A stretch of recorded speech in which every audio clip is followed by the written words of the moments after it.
मैं हूँ आपके साथ वंदना। एक तरफ कोरोना संक्रमण तबाही मचा रखी है तो दूसरी तरफ अगर बात राजनीति की करें तो उसमें भी काफ़ी घमासान मचा हुआ है। आपको बता दें कि बिहार सरकार के मंत्री विजेंद्र यादव ने एक पत्र लिखा है, उसमें काफ़ी कुछ बिंदुओं पर बात कही गई है। इस विषय पर हम बात करेंगे कांग्रेस के प्रवक्ता राजेश राठौर से कि सर क्या लगता है कि विजेंद्र यादव के पत्र से आप कितना सहमत हैं? देखिए, जिस प्रकार से संविधान के बिना ख्याल किए, प्रतिपक्ष के नेता के गरिमा को बिना ख्याल किए 4 साल के बाद 4 साल से कोई पत्र प्रतिपक्ष के नेता राज्य के मुख्यमंत्री को लिख रहे हों और काफ़ी फजीहत के बाद सरकार की ओर से पत्र एक मंत्री भेजते हैं, जवाब मंत्री भेजते हैं, जबकि माननीय मुख्यमंत्री जी को स्वयं राज्य के प्रतिपक्ष के नेता का जवाब देना चाहिए था।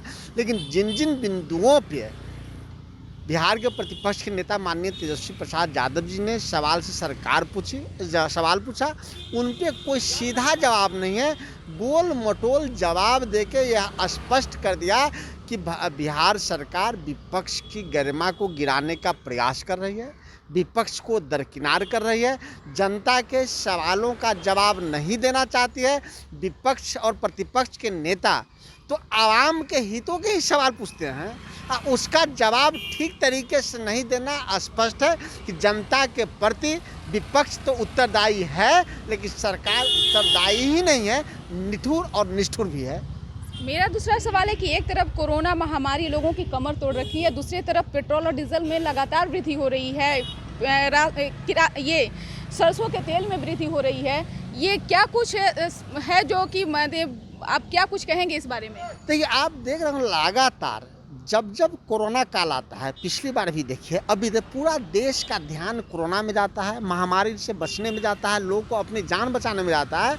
इस बीच में भारतीय जनता पार्टी के तमाम बड़े नेता उद्योगपतियों की हित की बात करते रहते हैं। पिछले साल कोरोना काल में भी महंगाई बढ़ा, तेल जो आम दिन में जो खर्च की चीज़ है, सरसों तेल, पेट्रोल, डीजलों की कीमत में बढ़ोतरी यह स्पष्ट कर रहा है कि यह सरकार नरेंद्र मोदी नहीं, यह सरकार अमित शाह नहीं, ये सरकार मात्र उद्योगपति चला रहे हैं। ये प्रधानमंत्री जी ने स्पष्ट कर दिया। अब तो हम खोजते हैं स्मृति ईरानी जी से, जो 2014 से पहले डांस करके नाच करके महंगाई का विरोध करती थी, वो तो कलाकार रही हैं। हम उनसे आग्रह करेंगे कि आप अपना कलाकारी अपना डांस और नाच और नृत्य के साथ प्रस्तुत कीजिए कि तब का महंगाई ज़्यादा था या अब का महंगाई ज़्यादा है। अगर तब का महंगाई कम था और अब का महंगाई ज़्यादा है तो कम से कम अब तो पीएम के मुंह पे आप थूकिए कि पहले ही वाले पीएम ज़्यादा अच्छे थे जो कम बोलते थे। इतना बोल के देश को नुकसान कर दिया ये पीएम। उन तमाम भाजपा के उन नेताओं से भी हम आग्रह करते हैं कि जो विजय चौक पर डांस करते थे, जो जंतर मंतर पे डांस करते थे, जो पटना के डाक बंगला चौराहा पे डांस करते थे, एक बार आइए महाराज इस कोरोना काल में महंगाई के खिलाफ हमारे साथ आप भी डांस कीजिए। कोरोना को लेकर के क्या कहना चाहते हैं? सरकार के जो ये व्यवस्था हुआ है लोगों के लिए और संक्रमित मरीजों के लिए, कितना संतुष्ट हैं इससे? सरकार तो पहले ही दिन कोरोना में फेल हो गया। अगर सरकार फेल नहीं होता तो पटना में श्मशान कम नहीं पड़ता, सरकार फेल नहीं होता तो कब्रिस्तान कम नहीं पड़ता, सरकार फेल नहीं होता तो गंगा में हजारों लाशें तैरती नज़र नहीं आती। राम के नाम पे सरकार बना है, राम के नाम पे सरकार जिसकी बनी है उसके साथ नीतीश कुमार जी है। ऐसी दुर्दशा किसी से अतताई शासक ने ही हिंदू राष्ट्र के साथ नहीं किया था जिस प्रकार से राम के नाम पे जितने वाले व्यक्ति ने किया। आप बताएं 1000, 2000, 10,000 साल में कि कभी हिंदुओं के लाश को गाड़ा गया, कभी हिंदुओं के लाश को फेंका गया? अब गंगा के किनारे माँ गंगा ने हमें बुलाया है। तो माँ गंगा तो आपको बुलाया था प्रधानमंत्री जी, लेकिन भारतवासी को क्यों गंगा में फेंक दिए? आपको बुलाया है, आप जाइए गंगा में तैरिए। तैरने के लिए किनको भेज दिया? जिन लोगों ने प्रधानमंत्री को वोट दिया वो गंगा में छता रहा है, और जिसको वोट दिया वो घर में बैठ के चुपचाप बड़बोलेपन वाले प्राइम मिनिस्टर चुपचाप टुकुर देख रहे हैं।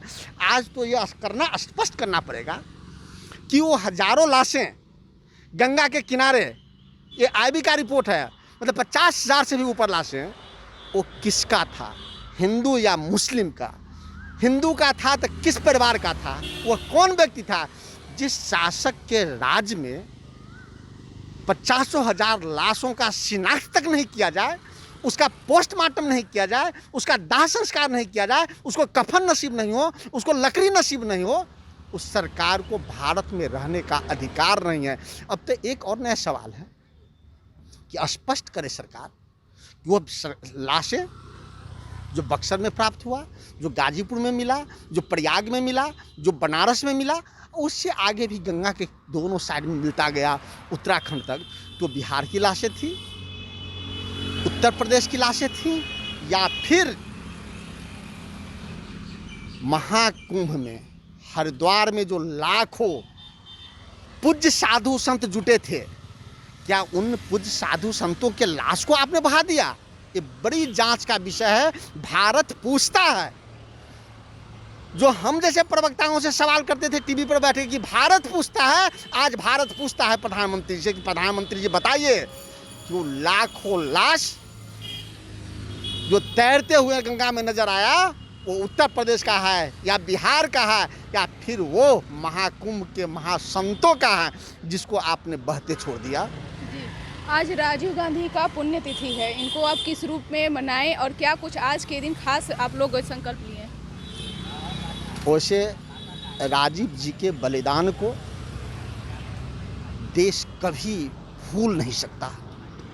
आज हम सब इस कोरोना काल में जो संचार व्यवस्था के तहत वर्चुअल बातें कर लेते हैं, आप लोगों के माध्यम से भारत के हालात को समाज के बीच में जा रहा है, इसमें कोई दो राय नहीं कि सिर्फ और सिर्फ राजीव जी का देन है। जब वो नया संचार नीति की बात कर रहे थे तो भारतीय जनता पार्टी के प्राइम तब के विरोधी दल के नेता बैलगाड़ी से ले जाके विरोध करते थे, लेकिन हम उस बातों पे नहीं जाना चाहते। राजीव जी का बलिदान देश याद रखेगा। सोनिया गांधी जी ने, कांग्रेस पार्टी के राष्ट्रीय अध्यक्षा ने ये निर्णय लिया था, हम सब मिलकर निर्णय लिए थे कि आज के दिन पूरे देश में हम दवा वितरण करेंगे, पीड़ितों के बीच में हम भोजन सामग्री वितरित करेंगे। उसी के तहत आज बिहार प्रदेश कांग्रेस मुख्यालय सदाकत आश्रम में सैकड़ों लोगों को दवा की किटें दी गई, भोजन उपलब्ध कराया गया, सैकड़ों लोगों की जांच अभी की जा रही है मेरे आश्रम में। यही सिर्फ यहीं ही नहीं, हमारे तमाम जिला में, बिहार के जितने जिला हैं मुख्यालय हैं, सभी मुख्यालय में, सभी कांग्रेस ब्लॉक के मुख्यालय में ये आज सेवा के भाव से हम लोग लगे हैं और निरंतर ये चलता रहेगा। आज प्रदेश अध्यक्ष डॉक्टर मदन मोहन झा जी के नेतृत्व में हमारे कैंपेनिंग कमेटी के चेयरमैन अखिलेश प्रसाद सिंह जी थे, कोविड कंट्रोल बोर्ड के चेयरमैन बिहार के बनाए गए हैं कुमार आशीष जी वो थे, उन तमाम लोगों ने उसकी मॉनिटरिंग की, हम स्वयं वहाँ थे। इसके साथ साथ आज ही के दिन सारे हमारे एमएलए, 19 विधान पार्षद सदस्य, सांसद और राज्यसभा सांसद, इन तमाम लोगों ने आज 2-2 एम्बुलेंस बिहार सरकार को दिया है ताकि उनके क्षेत्र में लोगों को इस एम्बुलेंस की सुविधा कोरोना काल में आए, न कि राजीव प्रताप रूढ़ी जैसे अपने घर में रखा लें। हमें बता दें कि सांसदों का काम, विधायकों का काम, विधान पार्षदों का काम है सिर्फ अनुशंसा करना। तो मैं आज लगातार, आज 21 तारीख है, उनका 30वां बलिदान दिवस है और ये निरंतर सेवा तब तक जब तक कोरोना काल समाप्त नहीं होता, कांग्रेस पार्टी लगातार आवाम की सेवा करती रहेगी।